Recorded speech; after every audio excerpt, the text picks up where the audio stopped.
खुशबू और खनक।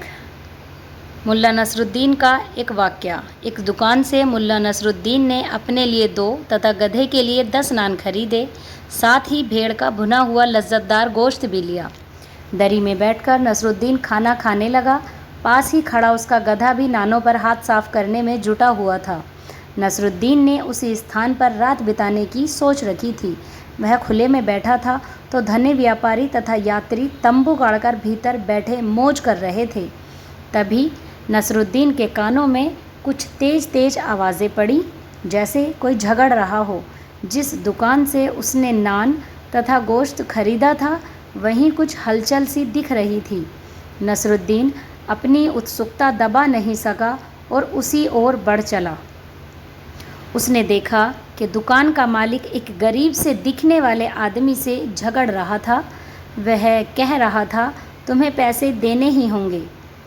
तुम जानबूझकर उस ओर लेटे थे जिस ओर मेरी दुकान से गोश्त की खुशबू उठकर जा रही थी। सारी शाम तुम बढ़िया खाने की खुशबू का आनंद लेते रहे। मैंने देखा भी था, तुम बार बार होठों पर जीभ फिराकर चटखारे ले रहे थे। मैं कोई दान खाता खोलकर नहीं बैठा। जल्दी से पैसे चुकाओ। बेचारा गरीब आदमी बेहद असहाय दिख रहा था। शायद नसरुद्दीन की तरह उसके पास भी फालतू पैसे नहीं थे। लालची दुकानदार की बातें सुनकर नसरुद्दीन को गुस्सा आने लगा था।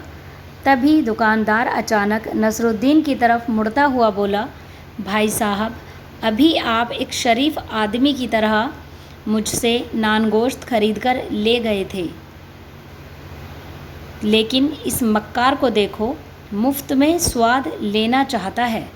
क्या इसे दाम नहीं चुकाना चाहिए? नसरुद्दीन उस आदमी से मुखाबित होता बोला, भाई, तुमने लजीज खाने की खुशबू का आनंद लिया है तो जाहिर सी बात है, तुम्हें कीमत तो चुकानी ही होगी। लाओ, बहुत जल्दी जितने पैसे हैं तुम्हारे पास मुझे दे दो। सुनकर दुकानदार का चेहरा खिल उठा। गरीब आदमी ने अंटी में से कुछ सिक्के निकालकर नसरुद्दीन की हथेली पर रख दिए। नसरुद्दीन ने उन सिक्कों को दोनों हथेलियों के बीच रखा और दुकानदार से बोला, लाओ, अपना कान इधर लाओ और ध्यान से सुनो। दुकानदार के कुछ समझ में ही नहीं आया।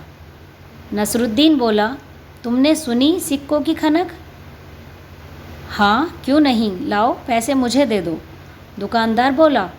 लेकिन नसरुद्दीन ने सिक्के गरीब आदमी को ही लौटा दिए और दुकानदार से बोला, हिसाब बराबर हो गया, क्योंकि इसने तुम्हारे खाने की खुशबू ली और तुमने बदले में सिक्कों की खनक सुन ली।